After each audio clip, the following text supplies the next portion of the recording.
Yeah, so hi everyone. I'm Phillip, and I'm excited to be also here to give you another lecture of the ESSIR summer school. So today, the first two lectures that you had this morning was about like deep learning and the theory of the transformers. So now I want to switch a little bit the gears, and since we also have a bit of a hackathon, a bit more practical sessions afterwards, we want to today talk about essentially how do you actually train these models and how do you train them in practice.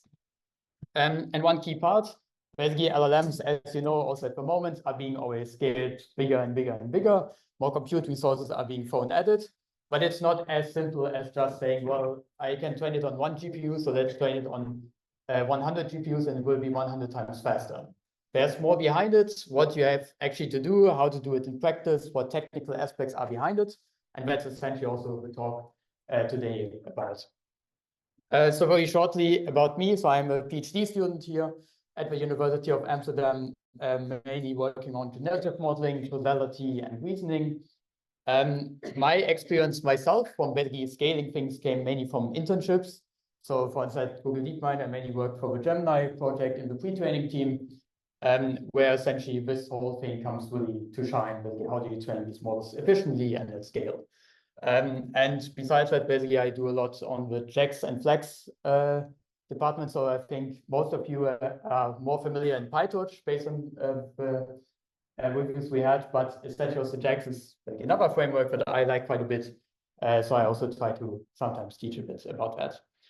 But the talk today will be more framework agnostic. So you can do it with JAX, you can do it with PyTorch, you can do it with TensorFlow, whatever, but all of these techniques are quite similar behind there. And generally, I also saw that the topics that you just here. So for me, especially since I'm starting to graduate, I had now a lot of job interviews, and essentially the questions that you get a lot is like, how do you actually scale these in practice? Do you know the techniques behind it? And this is essentially what also this lecture is about behind there. So generally, I think I don't really have to convince anyone that scaling is kind of now a secret ingredient you need. Essentially, all these scaling laws. So the more flops you throw at this problem, the better you get behind it. However, it's essentially still that you need thousands of accelerators, so meaning GPUs, TPUs, or whatever you have it. And the question is, how can you use them efficiently behind it? I mentioned it already before, so today I will try to maybe a little bit practical, but still keep it like framework agnostic and be on the theory, let's call it, behind it. And if you're interested in more like the practice, we also have a couple of like notebooks like Google Colabs, which really show you how you implement that from scratch in I think JAX maybe. What challenges do we actually have if we say we try to scale? So usually in GPUs, as you know, there are two main resources we have, which is compute and memory. So on the one hand, if you're here at university, you're often starting to be limited by memory. So essentially, if you now try to load a 400 billion parameter model in just a single GPU, you're starting to run out of memory, so meaning you can't even run it. But another resource is also the compute, so meaning that, okay, even if we could run this model, if it takes a year to really do a single training update step, there's really no point of doing it. So we need to do essentially these two combinations of compute and memory, and we will see that we have trade-offs between the two, depending on how much we have, what we can do between the two. And often what you're trying to have as like a metric in like how well you're scaling is with MFU, which is called model flops utilization. So this is usually where you compare essentially in theory, how many flops does your model and your backward pass need versus how much are you actually using from your GPU. So you probably also have heard like the H100s, I think are currently at like 900 teraflops in like 16-bit precision. But often actually these models, so if you train them largely, you can only like utilize 400 teraflops or similar. And we will see later also why that is. Often the compute is just outspeeding actually the memory we have and the communication we need. So let's start with an overview roughly of like the topics that I want to cover today. So on the one hand, you have always the per device optimizations. So you have something like, what can I do on a single GPU between basically, as we normally run it, there's still a lot that you can actually optimize to just run it faster and also more efficient. And when you have the distributed training, which will be main part, namely how do you distribute it over the many devices? How do you train it on these 10,000 GPUs? And between this distributed training, there's like a lot of hierarchy of different techniques that are out there. The main two is usually data parallelism and model parallelism, where we'll go more into it. So data is basically you try to split the data over the different GPUs, while model parallelism, you actually take your model and try to split it over the different devices. And again, there are more varieties of model parallelism. The two that I will focus on are pipeline and tensor parallelism, that are the most popular two that are out there, and you can apply to essentially any model technically. And then I will try to basically do a bit of more details in the individual ones. So like the per device optimization, we will look at compilation, mixed precision, gradient checkpointing, gradient simulation, and also the profiling a bit. For the distributed training, there are also already more topics of like, how do you even set up the topology? What communications do you generally use? And how you use it when in data parallelism and basically trying to distribute the data, but also potentially all the parameters. In pipelines, a bit like how do you do the micro batching, that will become all clearer later, as well as tensor parallelism, essentially how they really work in transformers. So especially tensor parallelism is like something that is key, or why transformers again work so well, because they work very well with this tensor parallelism and can really scale them to whatever size you need. And of course, there's a lot more out there. So when the overview that I show now is like an idea to give you the basics, the introduction behind it. But there are many more parallelism strategies. Each of them have like many sub-strategies that you could further look into. And this is all things that you would start to do if you actually need to train these big models. But especially for you, if you here, for instance, the hackathon have like 1 to 4 GPUs, then you will mainly look at this per device optimization and a bit the data parallelism, and maybe potentially look a bit at the model parallelism up there. So let's get started with the basic per device optimizations. If you train your model, there are multiple things that you first of all have to consider. So you have usually your parameters, right, which makes up essentially what this model is about. But you also have an input batch. If you run this input batch during your training through, you have activations that come again into memory. You have a loss, which, well, basically doesn't really matter too much for the memory. But of course, you take then the gradient of the loss, and therefore, like another big memory part is the gradients, which then update the optimizer step, which again update the parameters. So you see already up there, there are multiple things that we actually have in memory, which also require compute. And all of them can be now actually already started to be optimized slightly differently. And all of them, we will see different techniques aim at reducing different parts of this whole state. The first one that I want to look at, or the first technique, is basically just-in-time compilation. Probably something also many of you have heard, and that is basically taking actually into account kind of everything behind it, and also gives you a bit of a basic in how actually CPU-GPU communication works. So generally, if we, for instance, write in PyTorch, here simple MSE loss, which is nothing else than the x minus y, and then square it and take the mean. What you generally do have is essentially on your CPU, you have pointers, essentially from x, y, so your inputs, to then memory locations on the GPU. And if you call this function, the first thing that happens is the CPU tries to invoke a kernel on the GPU to say, I want to take x minus y and have an intermediate result. So that will get sent to GPU. The GPU starts computing, and usually that is asynchronous, so meaning that the CPU calls the GPU, and then the CPU can continue. Essentially, we then, for instance, say on that result, we want to take the square. Of course, now to take that square, we need to wait until we have x minus y calculated, and then we essentially take the mean behind it. But you can already see now that feels a bit inefficient, because every time we do a small operation, we have to invoke a kernel, we have to call the GPU, there's a lot of overhead actually coming along. So if you have a lot of small operations, you see that this becomes actually a bottleneck. And in just-in-time compilation is basically the idea, how can we make that actually more efficient? And as the name already says, we're trying to now compile such functions, or more generally, we're compiling computation graphs. So if you take such a function that we have, so in Jax, you can basically say jax.jit, but also in PyTorch, there's torch.compile. And the idea is you take the function and first throw it through one of these JIT compilers. So for Jax, also other frameworks, is often XLA, which is essentially a framework that can take such a computation graph and try to find optimization that it can do. one main optimization task is kernel fusion. So it means that multiple smaller kernels that we just saw with like x minus y, squaring it, and taking the mean, will now be combined to a single kernel. And the main benefit behind it is that in the end, essentially the CPU can only say directly involve the whole kernel that we just compiled. And the GPU doesn't need to have any intermediate values that we don't need. And we have a single call behind it. So it both saves memory and compute behind it, because it can be faster. And also, if you don't have intermediate values, we will see later that also speeds up actually the GPU behind. One thing to now keep in mind here is that, of course, if you compile, like let's say we come from PyTorch, now if you would want to call the dot backwards on the loss, that becomes a bit harder, right? Because now you don't have intermediate values behind it. So generally what you're trying to do is actually compile like the whole forward and backward path. So all operations that are going on, because then you can basically remove intermediate values when possible, because then essentially, you know, you will not need anything afterwards. And this whole JIT compilation stuff is essentially now in all different frameworks. So I mentioned already PyTorch, we have a torch.compile.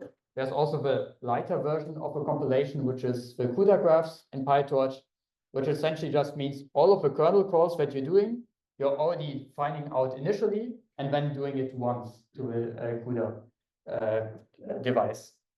So this is essentially the CUDA graph, only helps you if you have like a lot of small overhead coming along, but you don't have to compile. And torch.compile is actually basically looking at the code, takes some time to run it, and is generally more efficient. And JAX, essentially, that is what JAX is all about. The JAX.jit, they can then compile functions behind it. Also, if you have any questions in between, then feel free to just interrupt me. So this is also just meant as a bit of interactive. Otherwise, basically, I want to continue a little bit more on the compilation side, or essentially the low-level stuff. Because on the one hand, the compilation is nice to have, but you can imagine if I now write a huge, large model and I try to just send it to an automatic compiler, it is very hard actually to find one perfect compiler that will find always the optimal solution. That is why people are now starting to often also start to write their own low-level kernels. So if you see like people writing CUDA kernels, this is essentially the idea, doing the work that you would have hoped that a compiler could have done, but eventually also a bit smarter, or maybe even doing some approximations that would not be technically the same. So that's why a compiler wouldn't do it. If you're doing these low-level kernels, you also have to keep in mind, I mentioned we have a memory and the compute of a GPU, but also the memory speed behind it. Because often these GPUs by now are faster in computing than actually being able to load from your memory. And your general memory hierarchy that you have in these GPUs is you have your main memory from your CPU, your DRAM, which is usually very large, where you have your data set in. Then you have a high bandwidth memory of your GPU. So this is like the 40 or 80 gigs of your A100, which is essentially the main memory where you want to have your parameters in it, your activations, and everything you're running. And then the GPU has a small cache, the SRAM, which varies between different devices. But this is, for instance, then much faster than other memories. So essentially, everything that you short-term are currently calculating, you're usually propagating up. So essentially, if you have a batch, you first load it from the CPU memory into the GPU high bandwidth memory.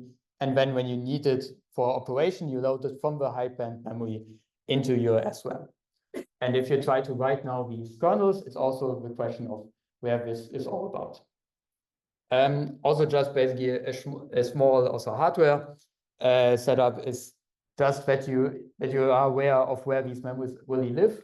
But essentially what you have usually on these GPU is the SRAM is really on chip. So you see essentially in this chip is also where your SRAM and your cache is. That is why it's very fast. And your high bandwidth memory usually lives there around your chip. So this is why it's also fast. And then your normal CPU memory is then connected with PCI. So that is, again, another communication that you would not have to do. One very popular low-level kernel, also which basically started the whole more writing your own kernel stuff, was flash attention. And you can already see why it really made such an impact. Because if you take your normal attention, essentially there are a lot of communications that you have to do between SRAM, high bandwidth memory, that might not be fully necessary. So in attention, what you first have to do, you have your keys and your queries. You load them from your high bandwidth memory into your cache, do the calculation, calculate for attention metrics, and put it back to high bandwidth memory. And then for the softmax, you load it again from the high bandwidth memory to the cache, to the softmax, put it back. And then another one for doing the values, you load again now the attention probabilities and the values, do the sum, and then put it back. You can see there we basically move a lot of data back and forth, and these attention nodules become quite large if you have like a context length of 8K or even larger. So how can we do it basically better? And the whole idea with flash attention is essentially try to keep only what you need in high bandwidth memory, but reduce the communication, and through that accelerate the whole progress.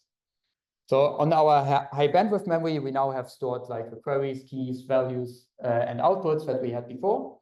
But one key insight is that we're trying to do actually this softmax in an iterative way. So we are not trying to first calculate all logits, then do the softmax, but instead basically have a running softmax going on. This basically allows you to first then, if you try to do now a calculation, you put your key and values in SRAM, you put your queries, outputs, and your previous softmax statistics in here. And then you can calculate the attention logits, and with that, update your outputs and your softmax depths. But you do not need to actually put back your attention logits, because you just keep track essentially of the softmax on the go. So you can imagine I'm not putting the attention metrics from cache to high bandwidth memory and then do the softmax separately and so on, but I keep much more in this cache. And therefore, only basically in the end, if I run out of my cache memory, then I start to put things back. But generally, I reduce a lot my communication in there. And this is for all things. So if I can now really continue doing this loop over all queries and over all keys. So these loops depend now on how much cache you have, what compute capabilities you have behind it.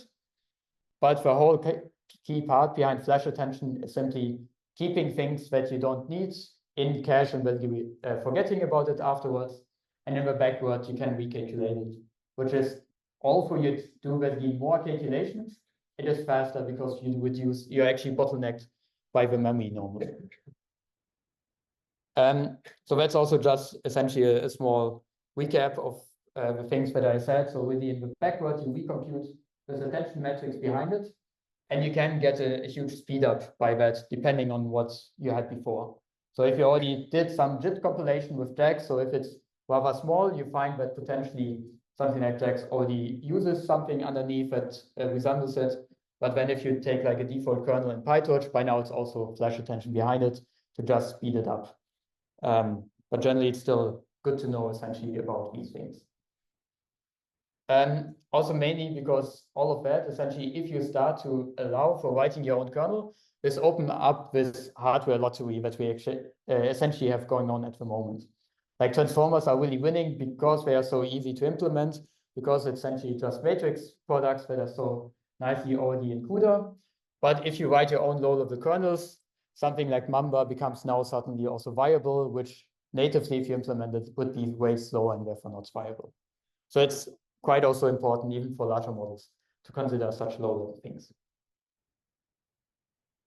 And going away now a bit from like the compilation, something that probably also many of you have heard about, and also, well, is a lot, for instance, what NVIDIA is always pushing, is also the training of mixed precision. So naturally, we often train these models in float 32 precision, which is nice and good, essentially for the training and for optimization, but it can be also a bit slower. So you can imagine if I now compute in lower precision, actually I have to do fewer operations, and a lot of these GPUs or accelerators are supporting it.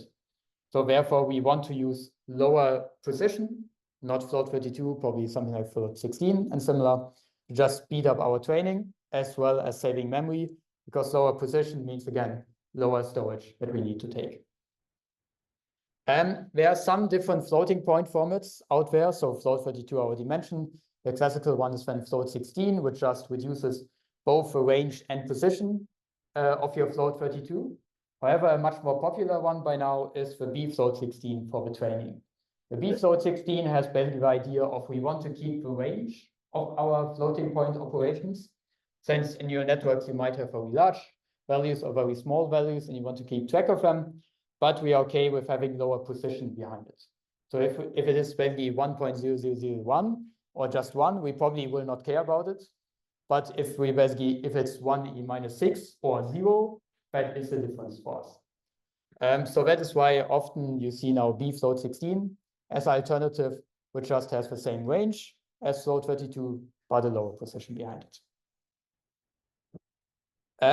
However, if we talk about doing lower precision, what we mean is that we put the activations in lower precision, but not the parameters itself.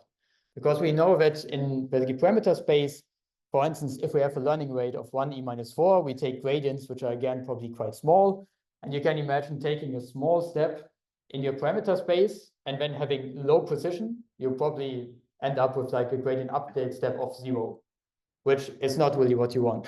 So the parameter space, we often want to keep at high precision to also be able to make these tiny steps that you're doing per iteration. But the activations itself are probably fine in this b float 16. So in the forward pass, what we're doing is we're taking our parameters, casting them down to b float 16 or 16, and then we take all of our operations in this lower precision. So also our inputs already come in at b float 16 and our outputs go out also at b float 16. So therefore, what we're really aiming at here is reducing the memory of activations, but also that we accelerating the computation of activations because of this forward pass, which now requires less bits to essentially do. Again, they are very easy to implement in Python. It's just autocast. In Flex, it's just every module has basically a D type where you can also then say what the parameters are and what the input outputs should be for the different D types. I also try to now, once in a while with these things, show you how much you actually save in terms of memory and compute if you do these strategies. So here, for instance, we took a simple transformer, which had, I think, a sequence length of 512, and we trained it with like the 12 layers, 150 million parameters, so quite close to like a transformer base. And if you try to train it in float 32, so this was on an A5000, which has 24 gigs of memory. So if you do float 32, you're really starting to struggle already with the memory and take like 2 seconds per update step. And if you just do the same in b float 16, you save almost half of the memory and you also accelerate your update by half. And all of that for almost no cost in your optimization.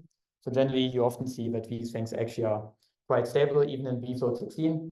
If you try to go down even lower, like float 8, that becomes more unstable, where you really need to see if that is still manageable behind there.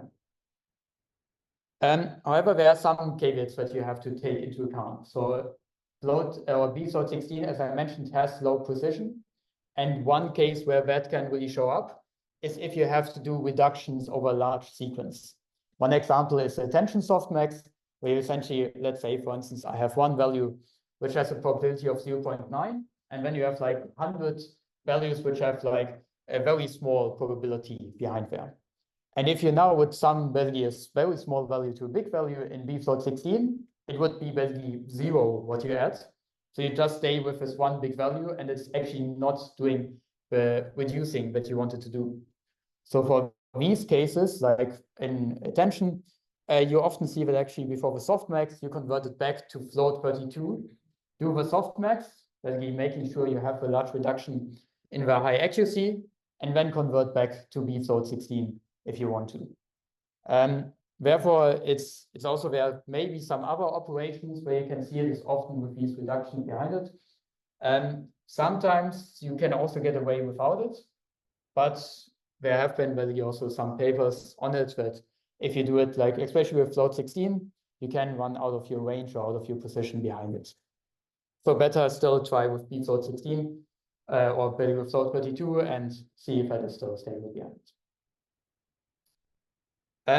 So that is basically something with mixed precision, which is also a standard technique. And another one is what is called or gradient checkpointing, also under the name of activation checkpointing and gradient recomputation. Basically, this one has a lot of different names that also in the different frameworks come around. So the main idea behind it is essentially if we now do a whole forward pass, normally we have to keep all of the activations in our memory, which is very expensive. And we could there say, okay, maybe we don't really have to. We, as an alternative, can basically say, okay, we store some activations in between, but we compute others on the go. So especially in like large, or let's say we take the transformer again.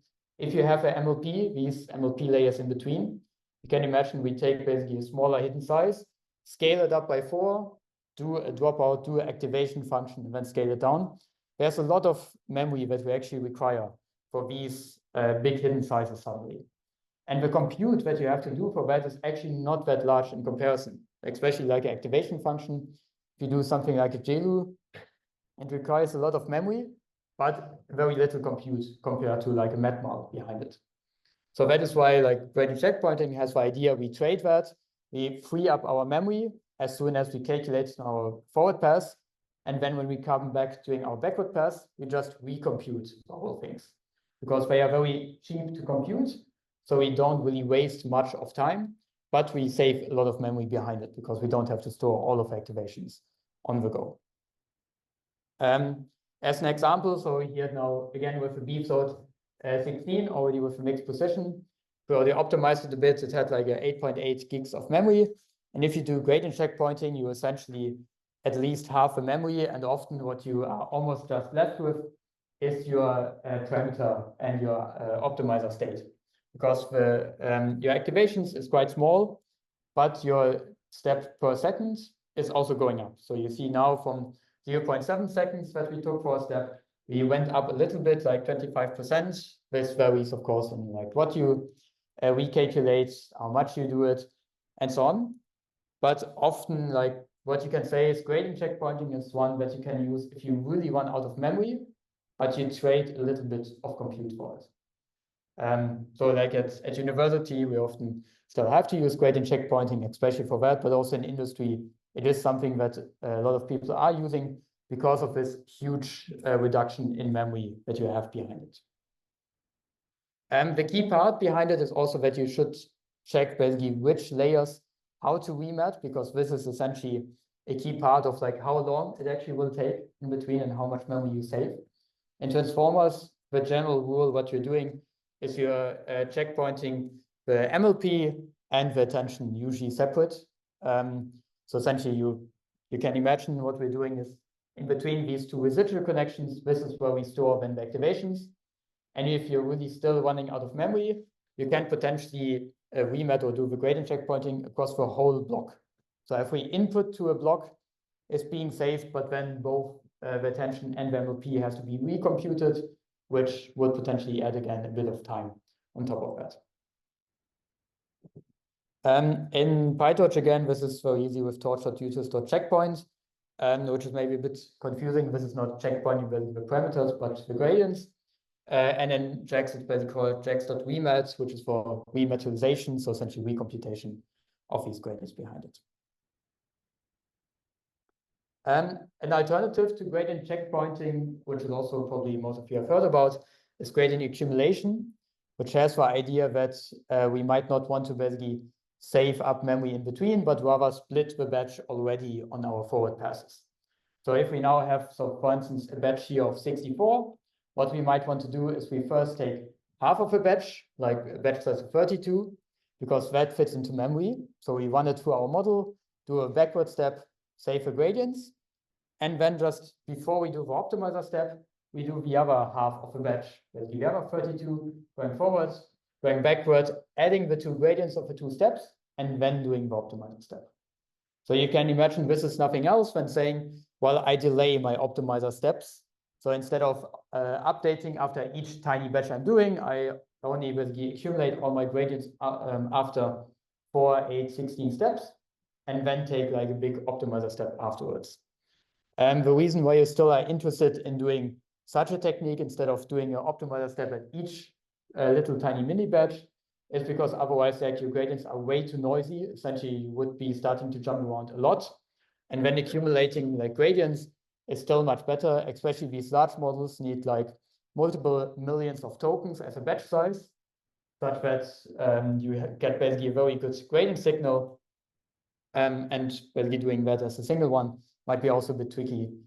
So that's basically where gradient accumulation can again give you a bit of a trade-off between compute and memory.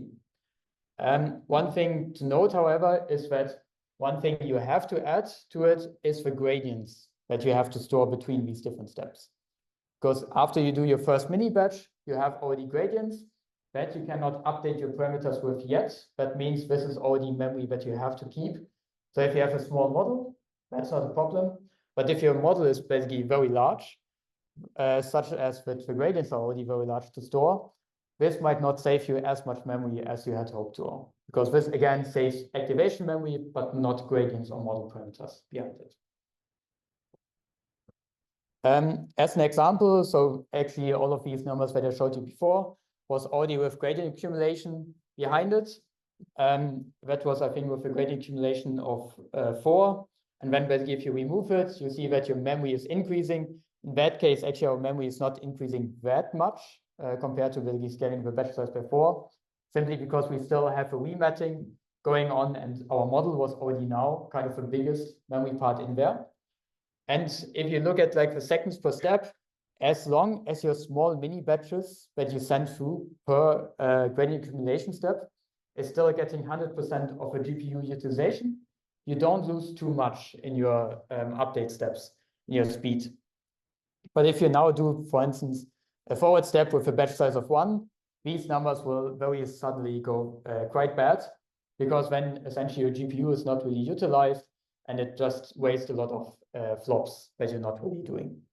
So this is something that you also have to balance again, how much of a batch you need and how much can you actually run such that your GPU is still at 100% behind it. One case basically when you really start to run out of memory and have no other option, one worst case solution is what is called CPU offloading, or that is also sometimes done in inference time. So, essentially still from our GPU hierarchy, we had the SRAM and the high bandwidth memory, but we have also still the much larger CPU memory. So if we really are running out of space on our HBM, we can store some parameters or some things that we are not accessing so frequently on the CPU memory. And whenever we need, we load it basically from the CPU memory to high bandwidth memory and then to RAM. But you can already imagine, like if you look at the speeds compared to like the CPU RAM and the GPU RAM, you lose a lot of speed if you actually start to transfer lots of data behind it. So this is only in kind of like a worst case situation, or if you have a very slow GPU, where essentially you can do this communication between memories async while you compute, but generally for training, this is not something that you usually want to do. So all of these techniques are things that also are a bit like theoretical, where you have to think about what is going on in your GPU. But one key part is often in your training is to actually find these bottlenecks, or to find whether the techniques that you're applying are actually working as predicted or as you wanted to. And that is why it's quite important to also profile these models, which, for instance, here at this university, I feel like it's still often not done as much as we wanted to. So a lot of people still say we are GPU poor, we don't have enough resources. But if you actually profile your model, you often see that you're actually just using 50% of your GPU or similar. And doing a bit of profiling, you can really speed up just your training and finding these bottlenecks behind it. And there are a lot of methods already out there how to do it. Let me maybe try to do it a bit interactively here. So one example is often what you can do is you plot something in TensorBoard. So that can be both from PyTorch, from text, from TensorFlow, or similar.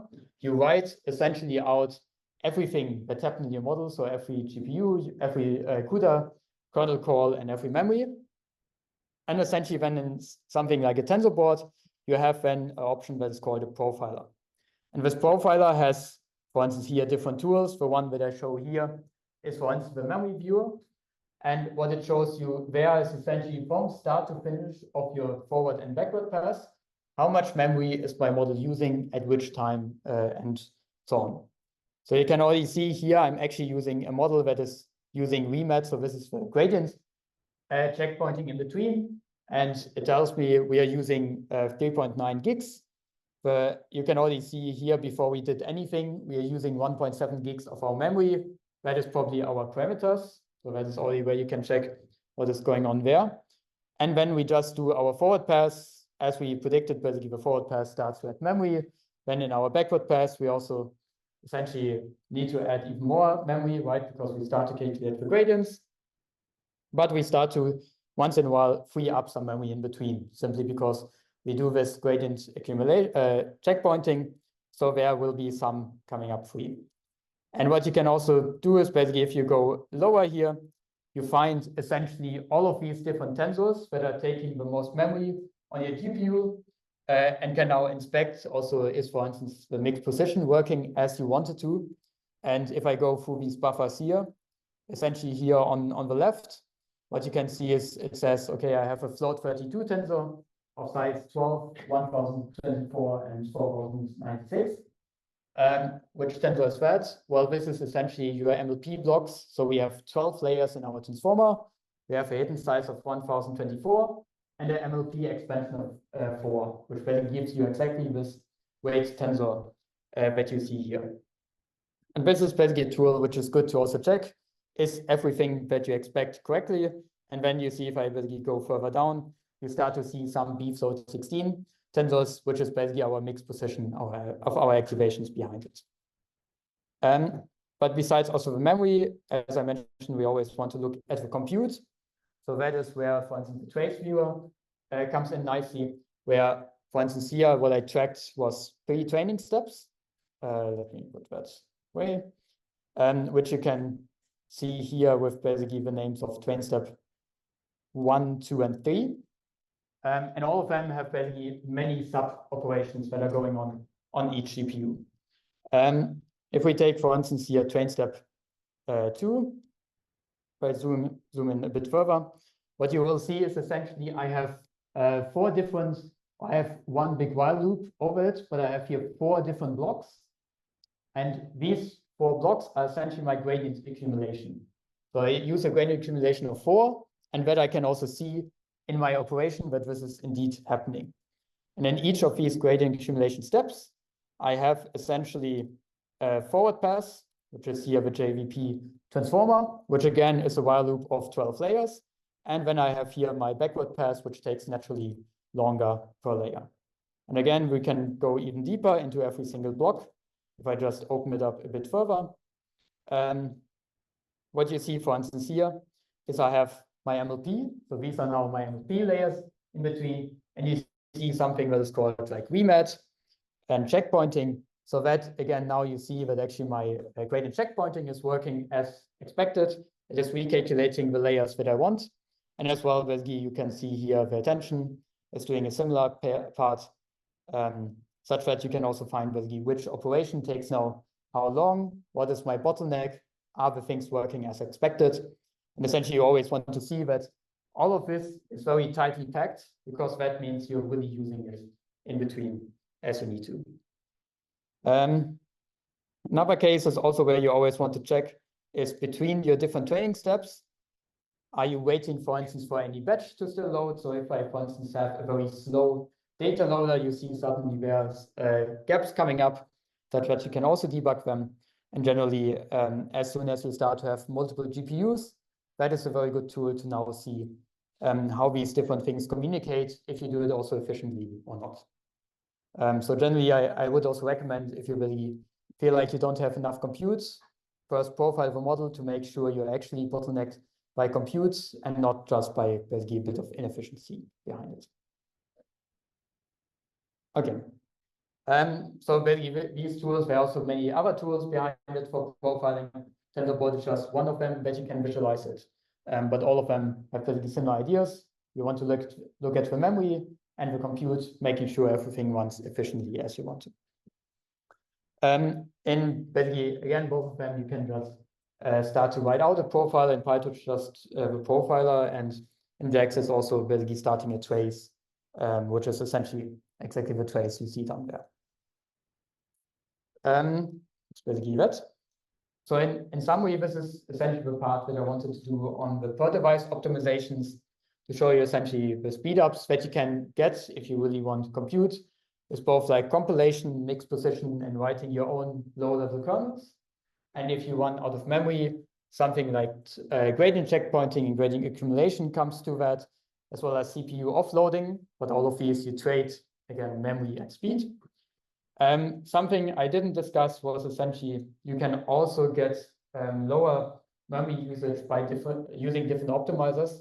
So Adam is a notoriously memory-heavy optimizer, because for every parameter you have to store the first order momentum and the second order momentum. So essentially your parameter weight, or the memory, is times 3 because with Adam. And then you can of course say, okay, maybe do I need both of these momentums? Can I only use one? That becomes then also a different decision, or with Adam also with binary momentum, but you change your optimization. So most of these techniques I showed here was basically training the same model with the same optimization, just more efficiently. But if you are willing to also sacrifice a bit of optimization, you can save even more behind it.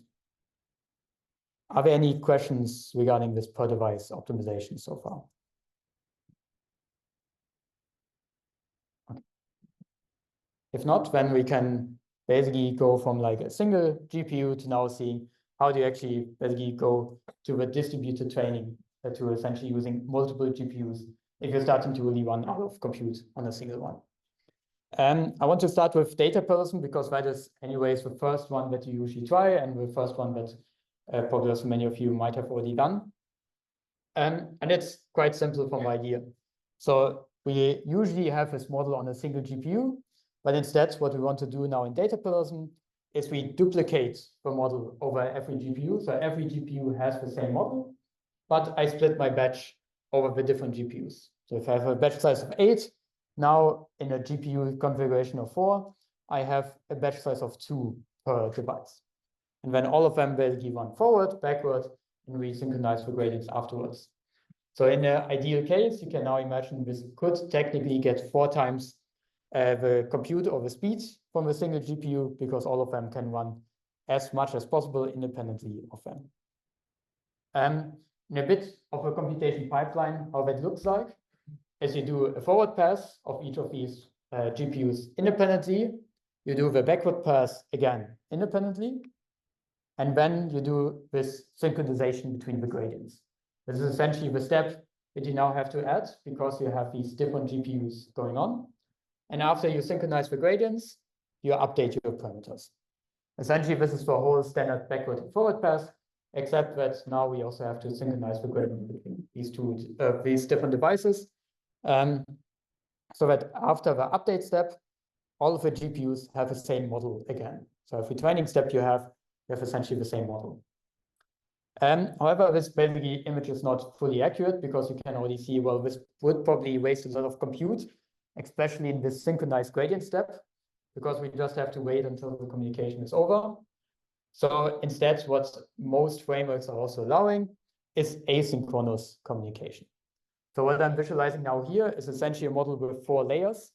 F0 to F3 is essentially the forward pass of layer 0 to 3. And then the backward pass here from also reverse way, so from 3 to 0. And as soon as we finished the backward for one of the parameters, we can start to synchronize the gradients for this parameter. Essentially, while we calculate the gradients for the backward over layer 2, we start to communicate, because this anyways takes time and doesn't require our compute units. And as soon as we basically have that, we can already update our gradients, and we do it so on. But you can see basically only, or what we potentially waste is this last part here, which is essentially just the last layer, which then basically has nothing to compute behind it. If your update step of the parameters takes also very long, which is not usually the case, you might also be able to overlap that. But generally, you can see that most of these synchronization, you can now do async and therefore save a lot of time behind it. You might still have a bit of synchronization time in the end, but we can basically speed up the whole thing and hopefully use as much as possible the flops behind it. Basically, this is the whole idea behind the asynchronous communication. And you will see that also in all of these different parallelization strategies we will discuss, the main point is like, how can we do the communication async? Because that means we can use really the flops and don't have to wait or have any overhead behind this multi-GPU training. However, basically the data parallelism works nicely as long as your model is not too large. So if we're talking about like 100 million parameters, the model is like less than 2 gigabytes, so it's like very easy to fit on our GPUs even in academia. But now if we're talking about like 1 billion parameters or 10 billion parameters, this really becomes quite large.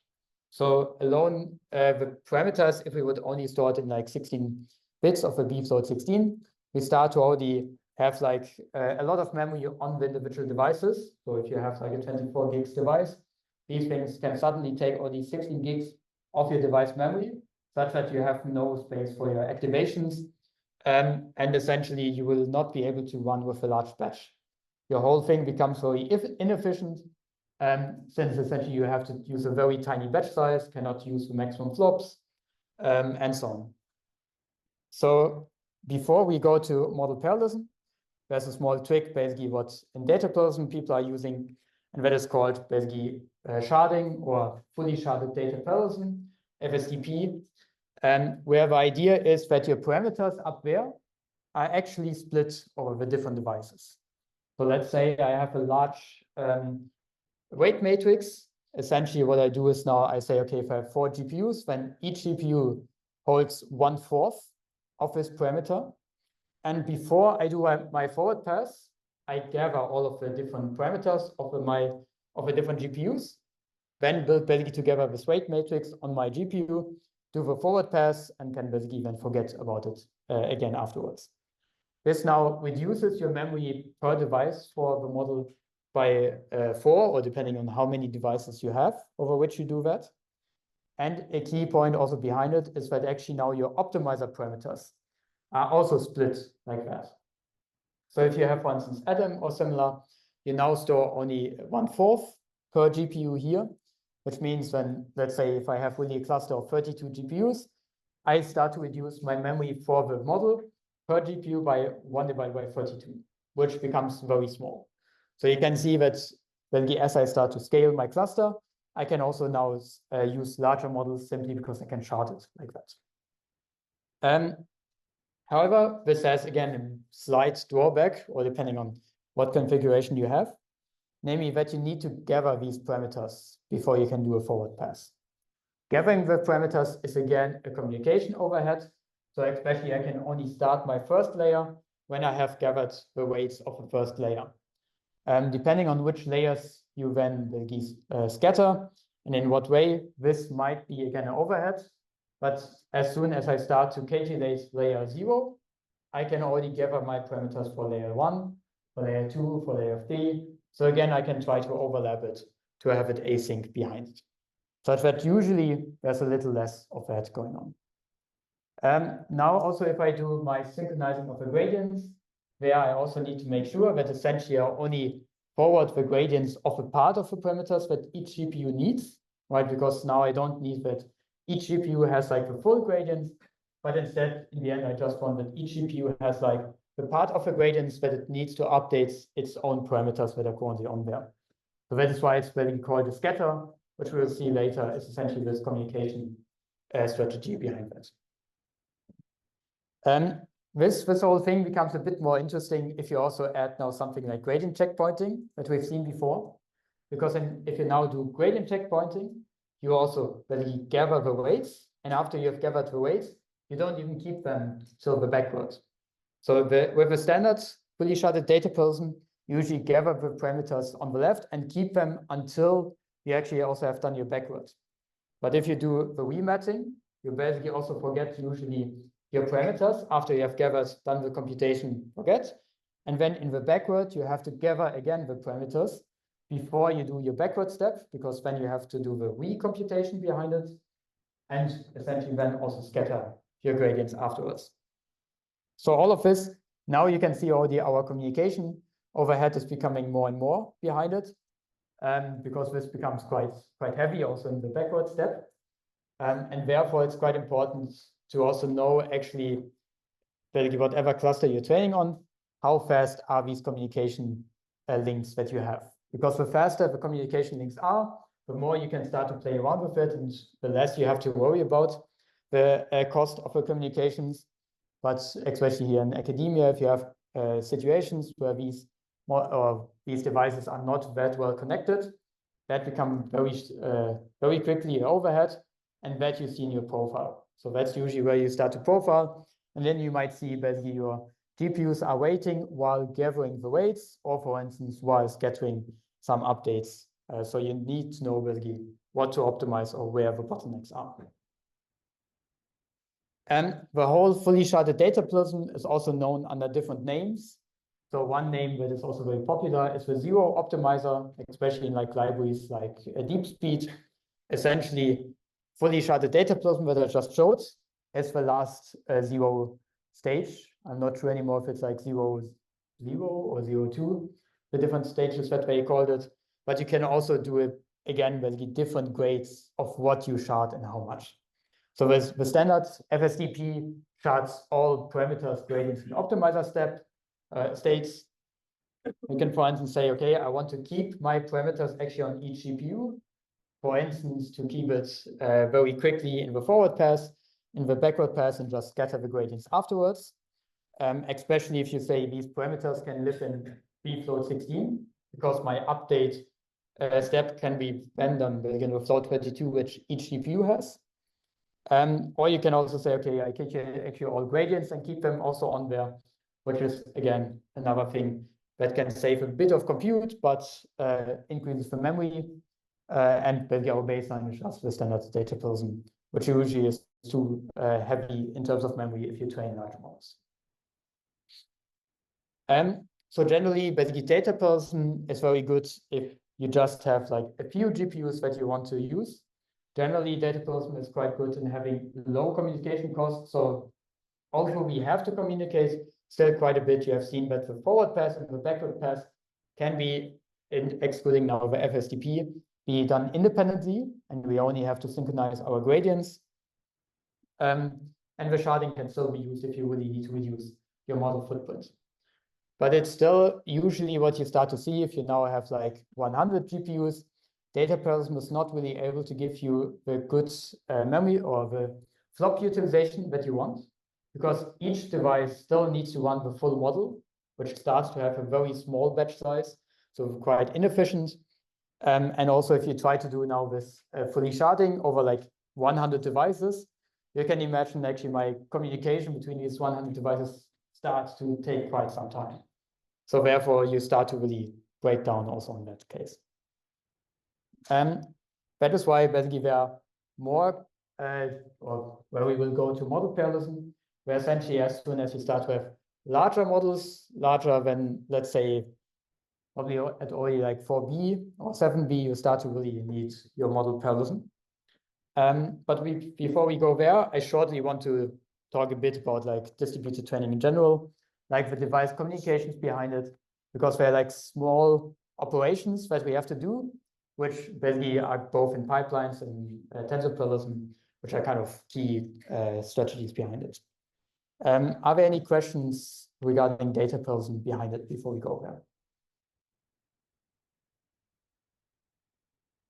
Okay, if not, then let's maybe shortly look at it.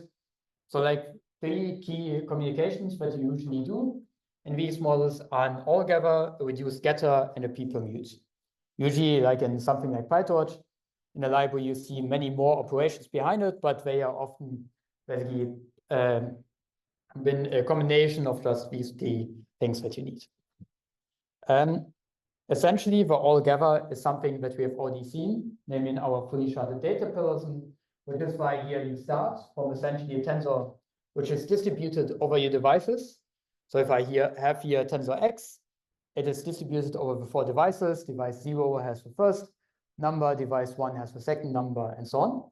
And the all-gather is the idea that now, after this operation, all devices have the same data. So essentially, device 0 sends its data to all other GPUs, device 1 the same, and so on. So you end up with essentially just your tensor Y, or essentially which is nothing else than also X, just duplicated over all your devices. This is, for instance, what you do if you do now FSDP.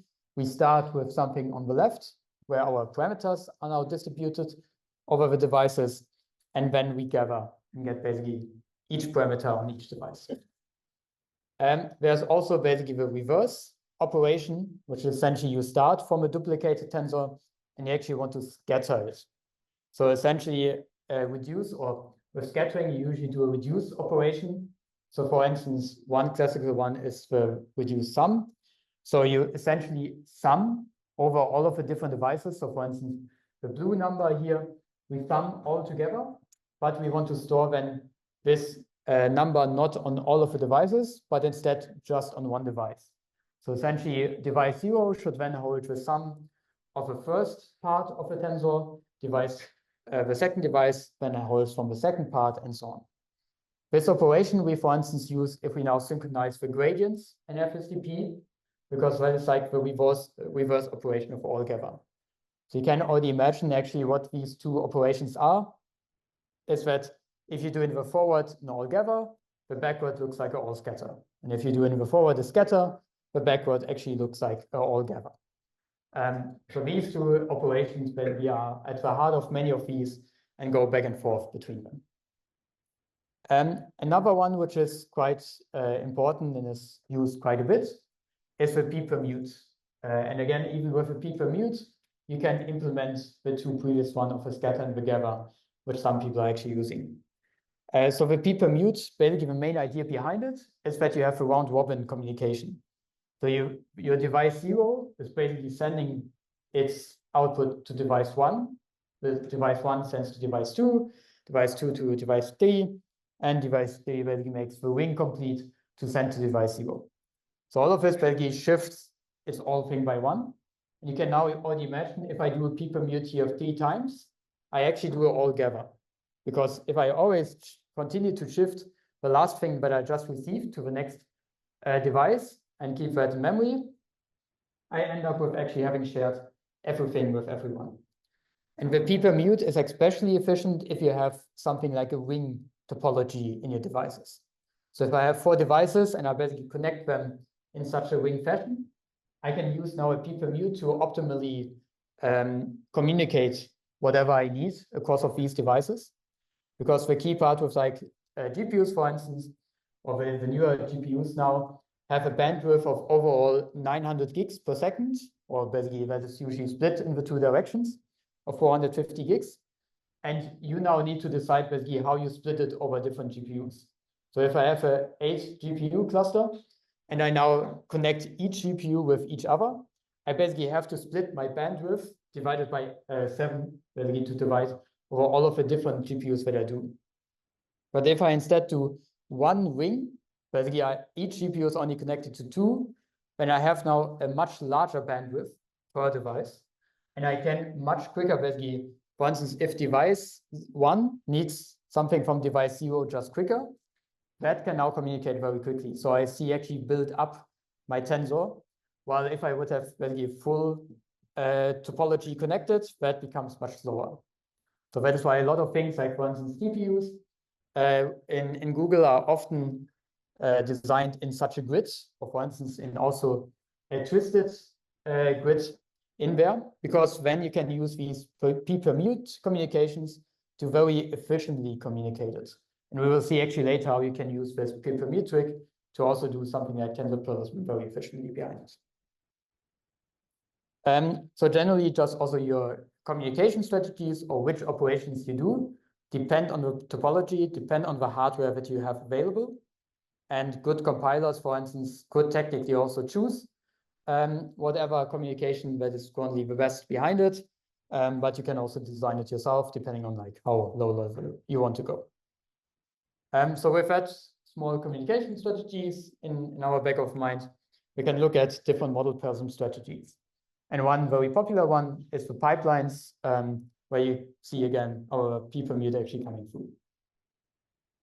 So the idea of essentially generally model parallelism, as I mentioned before, is to use when data parallelism cannot use 100% of your GPU anymore, and this especially has these tiny batch sizes. If you parallelize your model, you usually have two options. So you can imagine if I now have a 12-layer transformer and 4 GPUs, I can either say, okay, I basically take 3 layers on GPU 0, 3 layers on GPU 1, and the next layers on the other 2 GPUs, which is essentially pipeline parallelism. So this is splitting your model vertically over the different devices. Or you can go with tensor parallelism, which basically splits your model horizontally over the different devices. So instead of having now different layers on different devices, tensor parallelism splits the features on different devices. So each device runs all of the layers, but only a subpart of that layer actually. And both of them will have, again, benefits and drawbacks that we will see, but we first start to look into pipeline parallelism and then tensor parallelism. So in pipeline parallelism, essentially, if you now visualize it as a computation graph, or if we start with a batch, we put it on GPU 0, do the forward of whatever layers we have on GPU 0. And when we're done, we're doing basically this p-commute communication to send it down to GPU 1. And GPU 1 calculates its layers, sends it down again, GPU 2, GPU 3, until we can start the backward, and the backward basically goes back up until we're done with our full model. Generally, now you can see we already split also the memory over the different devices because each device only needs to run 1/4 of the model. However, there's basically a very obvious drawback of this method, namely basically the bubble. So let's call it the pipeline bubble. If you do a native or naive pipeline behind it, it's very inefficient actually with your GPUs, and you waste a lot of compute behind it. So whole pipeline parallelism is about how can you reduce this bubble to get as good as possible your compute. One very simple strategy that we also bit have seen before. So you have seen with our gradient accumulation, essentially we take a batch, split into multiple, and do basically multiple small forward steps. And that you can also do in pipelines. So instead of having one giant batch and then we do one giant forward step per GPU, we split our batch into multiple smaller batches. And then we just forward basically the first batch to the first GPU. And as soon as we are done with that, we can already communicate it to the next GPU and start with our other mini batch. This basically reduces the time that each GPU has to wait and overall just makes the whole pipeline more efficient. So essentially, if I visualize it here now again in the computation graph, you can see essentially I start with my layers on the GPU 0 with now a batch size of 2. And as soon as I finish that, I communicate it down to GPU 1. The GPU 1 can then run for that one its layers, while basically GPU 0 can start with the next small part of your batch. Again, what you want to do here is you want to choose your micro batch size such that each GPU can still use basically 100% of its flops. So essentially, as in data parallelism, you want to keep the whole pipeline very efficiently running. But your pipeline bubble, for instance, up there, you can see this is quite reduced. So some pipelines also running with like a micro batch size of 16 or 32 even. And then you can imagine essentially most of your time are actually each GPU is running at the same time. There's only quite little space in between that you're wasting. So it becomes quite efficient if you have a lot of micro batches in between. But yeah, if you do it naively, it wastes a lot of compute. With that, it gets a bit better behind it. You can also take it to the extreme. So essentially now modern pipeline parallelism strategies are much more complicated than the ones I showed you with micro batching. So one example here was basically this, or the attempt to go towards zero bubble pipelines. And basically, if I shortly zoom in a little, so the idea essentially all of these, so the dark blue one is a forward step. The light blue one here, basically, maybe show it the way. So we have basically our backward step. We actually split in two.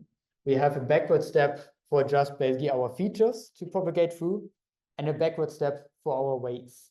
So you can imagine if we do basically so generally your backward step is roughly twice in the compute than your forward step, because you have to do a calculation to calculate the gradients for the input, for instance, of a matmal, and also for the weights of a matmal. These two are two separate operations. And this you can split, and then you can, for instance, here in your pipeline, for instance, the GPU 4 This one starts much earlier to calculate just the gradients, which basically are required for the input of my blocks, to then propagate it to GPU 2, to basically start this whole GPU communication there, while when it waits much longer, like at the end, we start to actually calculate our per device weight gradients that we don't need to send to our GPUs. And if you do it, hopefully optimally, essentially you get that all of the optimizer steps are also synchronized in a way that if you now start the next step, actually you have almost zero or a zero pipeline bubble behind it. So this way you can get pipelines very efficient if you do it.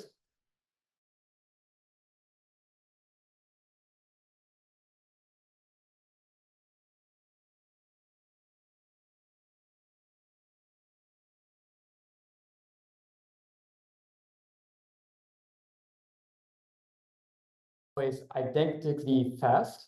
So some GPUs can be a bit slower simply by manufacturing, and then this pipeline gets out of sync. So then you start to also see bubbles in there that you didn't expect, at least in theoretical setup. So all of these things start to still matter in the end. So it's always nice to see such strategies in theory, but it's also really what can you do in practice? How much can you actually rely on this communication? And still some communications also blocking here. So we need to still take that into consideration when looking at these plots. So this is generally basically how you would do a pipeline parallelism strategy, but often you don't do a parallelism strategy alone. So you start, for instance, with something like data parallelism. You see data parallelism is not sufficient anymore. You don't fully switch to pipeline parallelism, but instead you do actually something like a 2D parallelism strategy. So for instance, if I have here 6 GPUs, something that I might want to do is to do a pipeline parallelism on the subset of GPUs. Usually what you're trying to do is GPUs that have like very fast connections between them. You do something like model parallelism, like pipelines, because there you have a lot of communication now going on. While then on the second axis, you do data parallelism. So essentially all of the GPUs here in the first column share the first 6 layers, let's say, from the transformer. So they have the same model part, but they split the batch over them. And then the second column has the other 6 layers, but have a batch split in the same way. So this way you now have like a multi-dimensional axis of parallelism, and you can use the strategies basically where you need them. So if you have very fast connections, you use over those something like pipeline parallelism, and then over like slower connections, you do something like data parallelism to basically balance your communication speeds and essentially reduce your communication costs as you can. All of this, again, depends heavily on your setup. So usually what you have is like you have a node of, let's say, 8 GPUs. Among those, you have always fast connection. And then you start to have slower connections. So usually within a node, you do something like model parallelism. And across nodes, you start to do more something like pipeline parallelism or data parallelism behind it. So to just wrap up a bit behind pipeline parallelism, so it's compared to data parallelism, it scales better to much larger models. And it's a bit like, as we will see, it's a bit in between in terms of number of communications, because it does require more communication with data parallelism, but less than tensor parallelism. Often like pipeline can still be adapted to any deep learning models technically.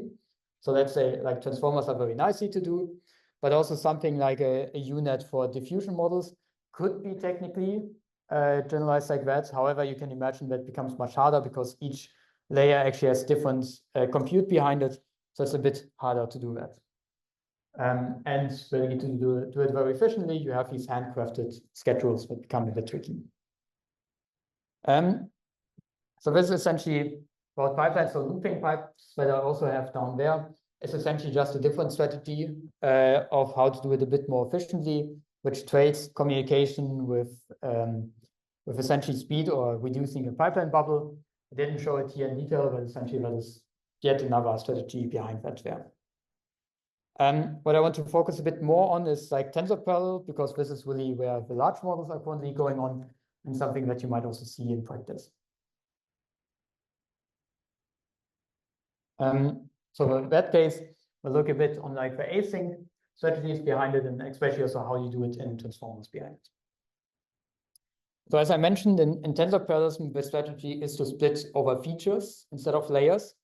So you can imagine now if I have my transformer, which has a hidden size of 4K, essentially each GPU here would have then a hidden size of 1K. And for each layer, we will now need to communicate these different features, or essentially the outputs of the features, to always keep up to date the features per device after each layer. This is really basically the key part behind the VIT 22 billion or the open OPT model, which will use these a lot. And the reason behind it, also why it works so well for transformers, is because it works so well with simple mathematics. So if you have like just a forward, you have essentially your big weight matrix A, you do a math with X and get Y out. And a tensor parallelism is essentially your inputs X are now split over devices, and you want that your outputs are also split over the different devices. You can now imagine the question is, how do I split my weight matrix to do that actually efficiently with as little communication as possible? There are two possible strategies that we can do, and these are again the communications we have seen before. So either we do a gather strategy. What does it mean with a gather strategy? Essentially, before we do a matmal, we gather all of the features from all devices together, and then per device calculate the per device feature outputs. So it corresponds to here splitting our weight matrix over different rows. And essentially, when each device, the communication looks like that. So you have per device, so this is for GPU 0, you have your input rows of your weight matrix. And these inputs of your features, you gather before the computation, and then calculate your output Y0, which is for your device. And you don't have to care what the other devices are doing. So all you have to do is essentially this gather before your communication or computation. The alternative is, again, a scatter strategy. So instead of trying to communicate on the inputs, we are trying to communicate on the outputs. So we are now splitting our weight matrix over different columns. So essentially, what we're doing is now per device computation, actually looking something like that. So we take our input features that we have, and we calculate for every single output features also on different devices, what is the impact of my input on this one? So basically the small weight matrix up there. And after we do that, we communicate that around, and that is a scatter operation. So essentially this is here on the scatter that I'm showing on the down left there. You now basically your output, your Y0, depends on outputs of every single GPU before. And this is the scatter that you're doing. So you first calculate per device all outputs and then scatter the outputs such that Y0 gets the sum of all Y0s over the different devices. The device 1 gets from all Y1s and so on. So again, these are two strategies where you can either communicate the inputs or the outputs, depending on what you want. You can already imagine why, or basically when to use which one, because we always say communication is expensive. So usually we pick the two depending on which communication requires less. If you have something like an MLP here in transformers, for instance, where we have an increase of hidden scale of 4 or 16, on your input layer, you're trying to gather because your inputs are smaller than your outputs of your first linear layer when you do your activation function. And then your second layer is essentially now a larger input than an output. So on that one, you start to scatter. So essentially, this is why you have these two strategies, and you use the two to reduce your communication. A bit more in detail, that I'm trying to also show here, is essentially your whole pipeline is looking, you start first together, all of your inputs, especially if you do something like a pre-layer norm. This is also where it comes in quite handy. You basically do first a gather of everything, then can also do the norm because you have your full inputs. You do your dense layer, you have basically the hidden features that are only required for this one device. The activation function is independent. And then you do your dense layer to do now the scattering behind it. And in your whole MLP, essentially, you only have to communicate in the input of a block, in the output of a block, and all of these other operations, such as norm, dense, activation function, and so on, can now happen async on the different devices. So this is really in tensor parallelism, try to see which operations require less communication, what is more efficient, etc.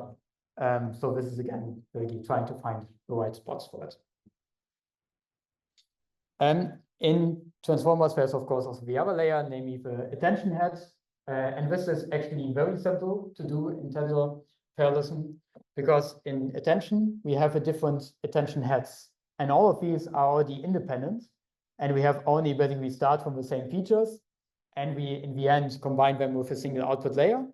So in tensor parallelism, we can do the same. We just distribute the heads over different devices. So if I have 4 devices and 12 heads, each device calculates 3 heads, and we just communicate essentially the inputs. We can again gather the inputs, do the whole attention calculation independently, and then our output layer we scatter afterwards to then have the different heads combined again. So that is why, tensor parallelism is so popular in it, because it's very easy to do with transformers. However, still, like one key drawback behind tensor parallelism is that we are blocked by this communication. So before I, for instance, do the MLP, I need to gather all of my features, which can take time. And until then, I cannot really do anything because I need all of these features before I can start. So this is why one example, what people are doing is, for instance, parallelizing your attention layer and your MLP with a key idea that, well, if I parallelize the two, I can now gather the features once for both my MLP and my attention. So I reduce my communication by half, simply because now I can, or I don't have to do a communication for the MLP in, MLP out, and then attention in and attention out. But essentially, I do one communication in for both attention and MLP together, and one communication out for, again, both attention and MLP together. That works very well if you have like transformers of 48 layers or 60 layers or whatever, because at that point, it doesn't really matter whether you do these in parallel or after each other, because there are anyways many more attentions and MLPs following after that. Where it does matter, however, if you have like now like a transformer base with just 12 layers, doing it in parallel, you will see you will decrease in performance. It just as you start to actually scale these models, some design decisions here, like parallelizing, becomes viable because there's no difference in it. And this just saves you, again, compute. So essentially, these design choices are not based on performance, but rather we can change something that still works at scale as before, but it is just more efficient to scale and to compute. And this is just one example behind it. There also, like activation functions are another one. However, there's essentially how also tensor parallelism becomes now quite popular and having very high MFU scores is that I already a bit hinted it beforehand. These different parts of your weight matrix, as you start to really scale them up, you can start to do independently. So let's say, for instance, in one of these, I think the width 22B has a hidden size of 8K and goes up in these MLP layers to 32,000. You can imagine that if I would do a matmal like that, by itself, it probably will take like 2-3 seconds on a normal device, which means that every single small part of this attention or of this matmal that I'm doing here is already quite large. So if I do a tensor parallelism over 8 devices, each of them have like 1K as input and try to output 4K, which already takes some time. So what I can start to do is actually split my huge matmal also into multiple smaller ones per device and start these smaller ones that I can already calculate while communicating the features to each other. So specifically on device 1, essentially, this is now our gather strategy, where we usually would have gathered first all our features, then calculated the output. We are now first calculating basically the output with Y1 for our X1, which we have on device with a small part of our weight matrix, which basically then defines how our input reflects on our output Y1. And while we do that, we do a p per mute communication. This is basically where now p per mute comes back. where essentially this x1 is communicated down to our device 2 while we do it. And once we finished our first small part of our weight matrix, we have essentially the next one ready to calculate. And through that, we now actually start to do our communication async with the tensor parallelism. And overall, actually, if you scale it well, you start to see almost no added drawback by this communication. So your tensor parallelism becomes almost 100% theoretical MFU behind it. That is, for instance, one example where we implemented it here on our machines and try to also show it. So in your MLP block, essentially this is now a very simple one with a tensor parallelism of 2. And we start to already calculate. So you see here essentially a dense layer up there happening, while on the bottom, both this dot general, which is essentially the dense layer, and the p-permute happen at the same time. And as soon as I'm done with my first dot general, you see the p-permute takes probably a few nanoseconds more. I can directly start to calculate the next one. So this essentially, although it is parallelized and distributed, there's very little difference actually in terms of runtime if I would have just had one GPU with twice the speed behind it, which is quite good and really what you're looking for in scaling. And of course, the same you can do also on the scatter side, so that I can maybe just do a little faster, but essentially you calculate again the small part of a scatter that you already have on device, and then you send your outputs as soon as you can. And essentially the last thing that you calculate is the thing that you want anyways for your own device. So you can do again the communication async while you do the rest with what you need. And also as a small caveat, essentially what you can also start to do is also with the GPUs already mentioned, all of these NV links, or basically the communication, are both ways. Basically, you always have a bidirectional communication, and these are separate. So you have 450 gigs one way and 450 gigs the other way. And all of these things, for instance, are doing p-permute always in one direction, but you can, of course, do p-permute in both directions at the same time. So you can essentially double your communication speed by just communicating two ways at the same time and then calculating also as far as you need. So this really just becomes relevant if you have like a very large tensor parallelism size, or probably where you go to 100 billion parameter models and so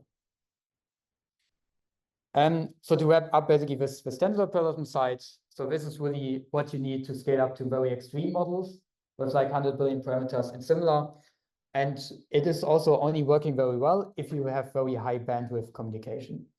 If you now have basically university scale, often you cannot really use that because it's just too slow otherwise. And it's also a bit more like layer on model specific. So for instance, you have seen how we did it for attention, for like the MATMALs differently.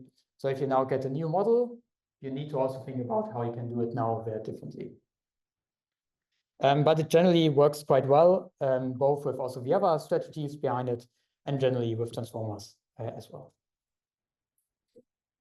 Mentioning also the other strategies, so often what actually these large models are doing is combining all of these parallelism strategies that I mentioned before all together.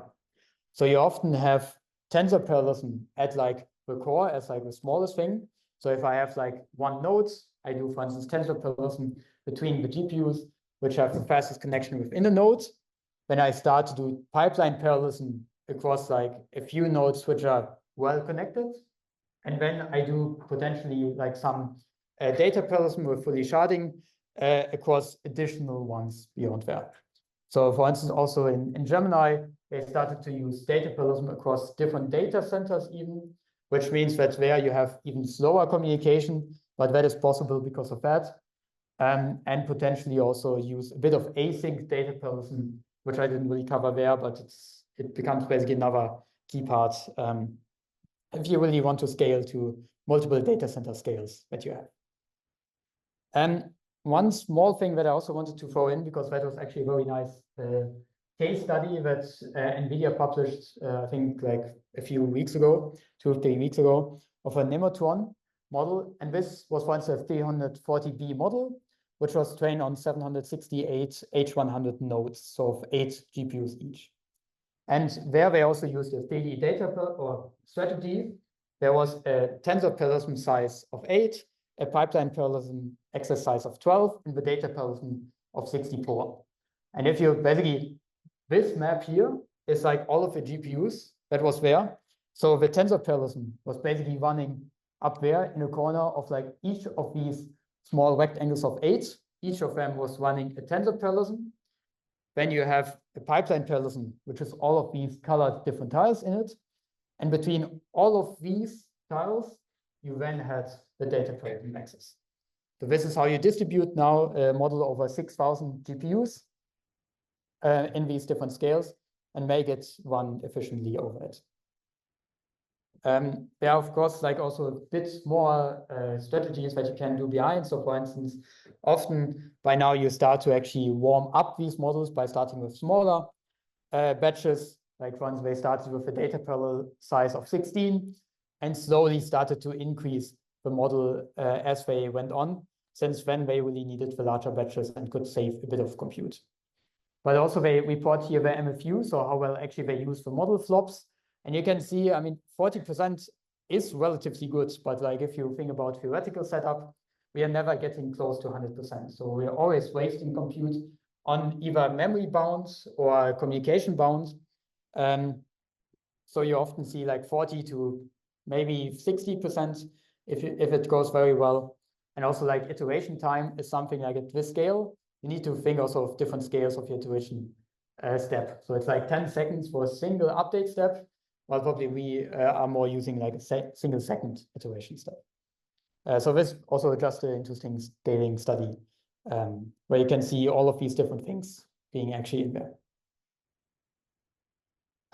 So with that, basically, I try to cover a bit of introduction of all of these different parts that we have out there.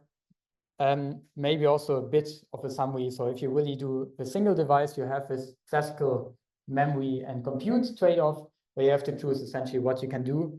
And something like mixed precision and compilation is really often for free as a speed up in both memory because it's essentially not changing your optimization and just giving you a speed up of that. And in the distributed training, it's really about all the overlapping of the communication to have async communication. Make sure that you don't waste any time on waiting for each other. If you start with small scale, it's really this FSDP that you're using. And then if you're going to multi-billion parameter models, you start to use something like pipeline parallelism and later on potentially tensor parallelism. Of course, most of these things we don't have to implement ourselves, except if you're like in a company where basically you write these frameworks by yourself. But like especially for PyTorch, deep speed is quite popular. Max text is one for JAX, where all of these things are already implemented, so you can also use that if you want to. There are a lot of things we didn't get to cover, but essentially things that I just want to mention is like sequence parallelism is another strategy, especially for transformers with long sequences. Mixture of experts, I think everyone has heard about, but this is also technically one way of scaling it. And yeah, a lot of different things, especially if you go like to thousands of GPUs, you have cases where like a GPU fails, one's too slow, or it just gives you wrong results. There come a lot more challenges in there actually that we basically in academia, we never get to experience, but it becomes quite challenging to go there. So with that, I also had basically a few references for the sites if anyone is interested to go further into. And yeah, happy to answer any questions if there's still left.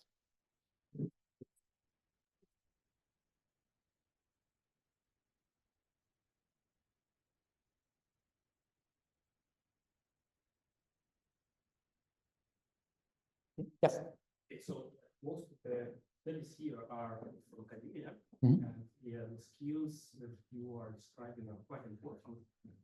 But kind of, is there really a way to practice those things when you don't have access like to a course with like 1,000 using like how do you do that in more academic? Yeah, that's a very good question. So especially these per device optimizations that I mentioned, this is something that also in academia we use basically every day because this is basically per GPU that you need to use. And what we've been actually doing is like we have here some nodes with like 8 GPUs, and we've just been basically practicing implementing tensor parallelism on these and trying to make it efficient, implementing pipeline parallelism and so on. It is true, however, that we cannot really implement it as like really for practice, as like we want to now train a 7B model that we don't have. So that is very difficult. And like these skills, I feel like you really can get almost only from internships behind it, like really in practice training these on 1,000 devices. Or what we in our group currently looking into, like there are some European clusters that have 3,000, 6,000 GPUs, where you can request basically a fund if you also have a project for it. And then that's also where you would really be able to practice it to really scale and see what is relevant behind it.